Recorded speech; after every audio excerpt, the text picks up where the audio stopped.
I can't find the eel for Yo, what's going on, guys? Welcome back to the channel.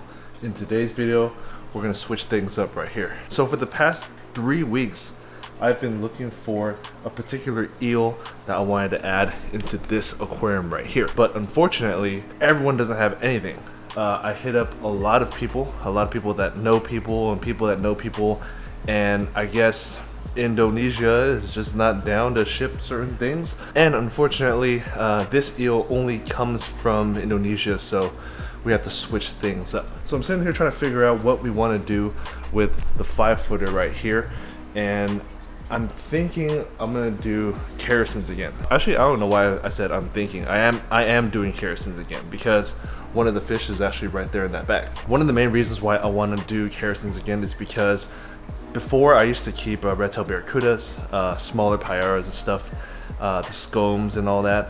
I was never able to keep it and show you guys on this channel because right after they passed is when I started to pick up making videos. So I kind of wanted to keep red-tailed barracudas again, and then also wanted to keep the smallest version of the paiara, which is paiara scomb. So what we're gonna do today is we're gonna go ahead and move the gulper catfish setup down here. And the reason for this is because I want the Kerrisons to kind of quarantine up here, and the gulper catfish is fine down here because it mostly hides all day anyways.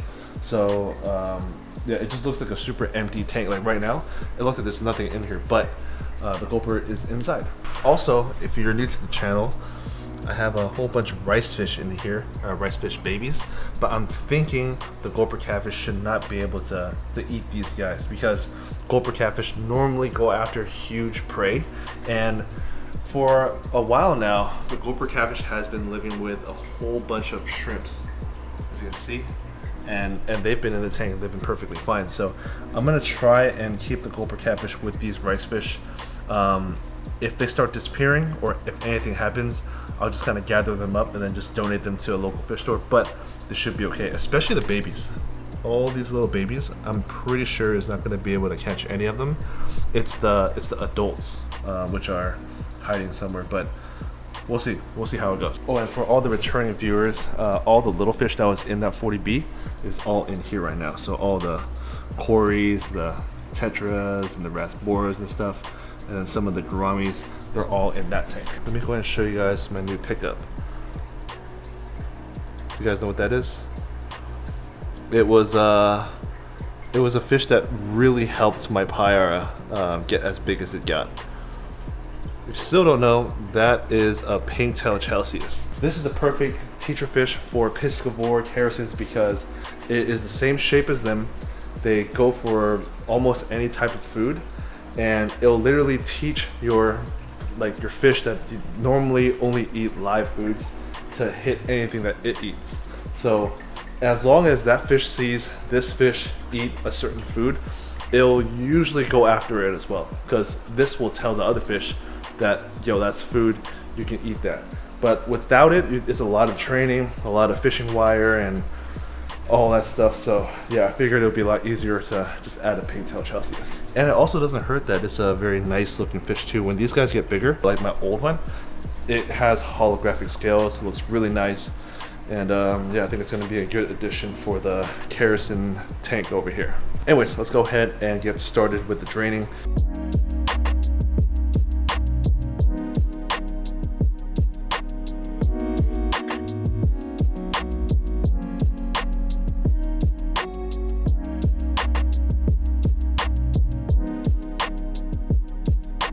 Alright, so went ahead and drained the bottom tank halfway, and then now I'm putting water from this tank to this tank, and as you can see, the color is changing drastically. And the reason for this is the top tank is an actual black water tank, has a lot of tannins from driftwood, Indian almond leaves and stuff, because gulper catfish is a black water fish. And in order for me to transfer them down to this tank right here, I need as much tannins in the bottom tank as possible. That way the move will be less stressful. All right, so now that we're done, stop this real quick. I'll just leave it in here. We're gonna go ahead and grab the catfish. So there's no easy way to do this. You just kind of have to, oh, there is an easy way to do this.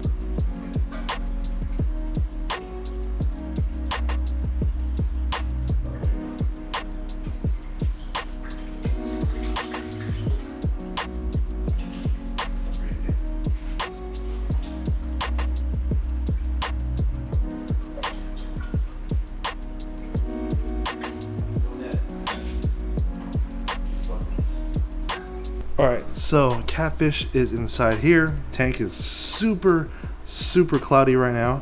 Let's go ahead and just let them chill for a little bit and fill this tank up right here.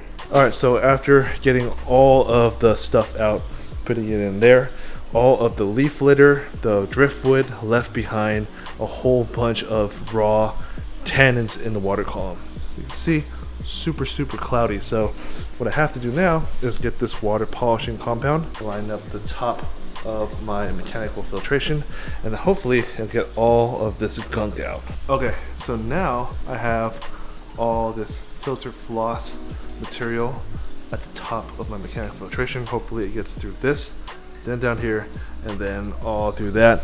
And yeah, we're just waiting for this stuff to clear out. But as you can see right here though, it's already kind of putting in work. Top is a little bit dirty already, so yeah, hopefully sometime soon this thing will get a little bit more clear. I went ahead and added him in.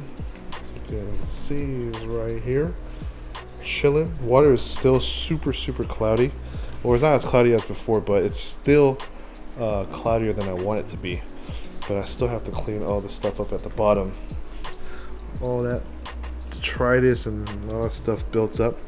But yeah, Pintail Celsius is just kind of chilling right there. I went ahead and did my due diligence and blocked off these holes right here. And then also right here as well, because my last Pintail Celsius was pretty jumpy. So I don't want this one to kind of have any ideas, if you know what I mean. Oh, let's go ahead and wait until tomorrow to have this tank kind of clear up, that I can give you guys a real update on this specific fish, close-up pictures and all that stuff, because right now the tank is super cloudy.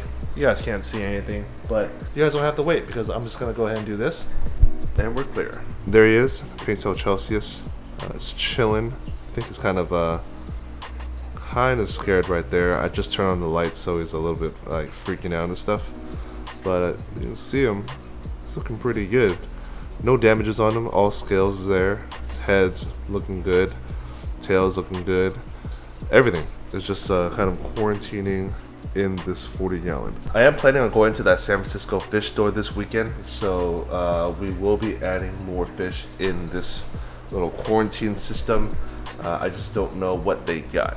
And the good thing about that fish store, well, I guess it's kind of good and bad.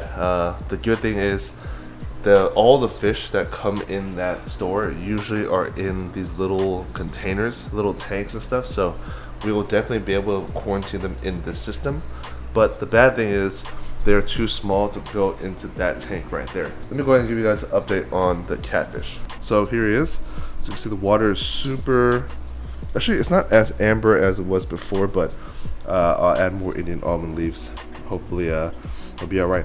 And the good thing is this tank is powered by one sponge filter, or one pretty big sponge filter, so I don't have to worry about the Indian almond leaves clogging up the power head like I had in this one right here.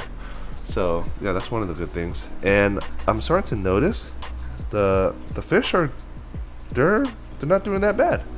There's the loach, there is the rice fish, and I don't know where the babies are. Let's see. Oh, there they are. I don't know if you can see it, but all the babies are like kind of in the back, swimming in and out. But yeah, catfish is doing good. Dude, all it really does is just kind of do this and wait for food. So I'm hoping that when the baby rice fish grow up, it'll be a little bit more active in this tank. And yeah, we'll just see how it goes. So anyways, that's pretty much it for today's video. I wanted to just kind of show you guys the process of me moving the catfish down here and then moving the more active fish up here, and then also starting my kerosene collection again with this Pintail Celsius. This is going to be a really good dither fish slash teacher fish for my new kerosenes that I hopefully am picking up this weekend. So yeah, it's going to be awesome. So I hope you guys enjoyed today's video. I'd like to thank you guys for watching. Stay tuned for the next one, and peace guys.